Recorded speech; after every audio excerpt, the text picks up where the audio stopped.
name is Jose Maldonado, and I was born in Honduras. Well, my father was the first one who decided to come to this country, and we came little by little, and well, thank God the whole family is here today. When my dad came, somehow the family bond was broken. But yes, in some way that separation marked us. Separation. We were raised in a Christian family at home. Well, we were read the Bible. Before going to bed, my mother always read us a verse. I grew up with that fear, with that idea that God exists.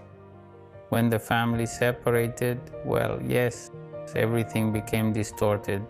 I began to have friends, perhaps, who had more influence on things or with other principles. And that began to influence my life more. Or to do things that God does not like. When one grows up, well, one starts to make decisions that seemed right to me, even if they were wrong. Something told me that what I was doing wasn't right, but I didn't take it seriously. But it always came to my mind what my mom or dad advised us to do. I did wrong things, but there was always a conflict between what I was doing and what was right or what pleased God. A sense of guilt was growing in my mind, and that led me to start having an episode of anxiety and panic attacks, and my life began to have a lot of complications, so to speak. And that feeling of guilt grew more and more. I came to have these episodes of anxiety and panic.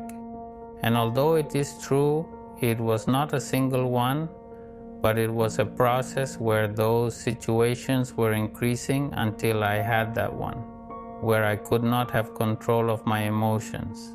I was afraid of dying. I didn't know the reason why, but I did feel like something was going to happen to me. The situation started to come back from the anxiety and panic attacks. By taking me off the medicine, I was fine for a while, but after a while, the situation came back. And somehow we contacted some brothers to come and pray because there were things that were not normal happening inside the house. We felt that they were turning on the radio. We heard some noise. My wife found something in the mirror, something that was not normal. And many things were happening that were not normal. In fact, I had a lot of dreams. And I don't know whether to say dreams, but I felt it quite real, where when I woke up, or rather, I feel that I was awake, but I felt something that was on top of me. And I can't describe it in words, but I did feel something paralyzing me, and it was in front of my face. I felt voices, I heard voices, and that's when I realized that I do need God. Somehow God put in my mind that there is no other way out but to seek God. And I had the conviction that when I was baptized, things would change. I was about to be baptized by a Messianic Jewish church because my sister attended there. We planned to go to Galveston to be baptized, but it never happened. But I did feel in my heart that I needed to make the decision to be baptized. After they prayed, the situation went back to normal. After a while, somehow we or I didn't commit to God. By committing myself to God, no more things happened here in the house, and we started to have a calmer life, to have a closer relationship with God. One of the things that helped us or helped me is that when we arrived at the church did receive us very well. They have, so to speak, sheltered us very well. They asked me if I wanted to be a deacon. Of course, delighted, I accepted, and I began to serve the Lord.